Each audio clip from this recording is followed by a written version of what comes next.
Swisscraft ist zum ersten Mal jetzt, dass Schweiz auch einen Craft Attack hat. Reden ganz doll mit einem Schweizer Akzent.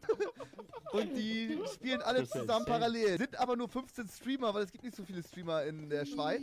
Noriax war gestern auf dem Swisscraft-Server und wollte mal gucken, was die Leute drauf haben. Der hat alle getötet. Shoutout an Trimax. Es hat eigentlich mich ein paar Nachrichten dass die sich darüber lustig machen über Swisscraft. Ihr nehmt das zu deep. Also das ist nicht so extrem ernst. Ihr müsst euch halt so vorstellen, klar, Swisscraft ist viel, viel kleiner als ein Craft Attack. Und es geht mehr darum, dass man für die Schweizer Szene ein eigenes Projekt gemacht hat. Weil die meisten Streamer aus der Schweiz, früher oder später oder von Anfang an schon, stellen auf Hochdeutsch um. Ein Adi Totoro, ein Sam, ein Maelo hat ja auch Hochdeutsch gemacht, einfach weil man viel die grössere Chance hat und eine viel grössere Community, die man erreichen kann. Weil einem natürlich auch mehr Leute verstehen. Und das ist auch der Grund, weshalb so ein Schweizer Server, Swisscraft, immer viel, viel kleiner bleibt als ein Craft Attack oder allgemein als deutsche Projekt, weil einfach die Bevölkerungslimite viel, viel, viel kleiner ist. Aber ich finde eben das genau geil, dass eben die Schweizer trotzdem dann da sind und sagen, hey, ich habe Bock eigentlich in meiner Landessprache Schweizerdeutsch zu streamen, auch wenn ich könnte auf Hochdeutsch, auf Englisch, auf Französisch oder sonst irgendwie Italienisch Streams machen. Das finde ich eben geil und darum finde ich das Projekt so cool. Da geht es einfach wirklich darum, hey, lasst uns kleine Schweizer zusammenkommen und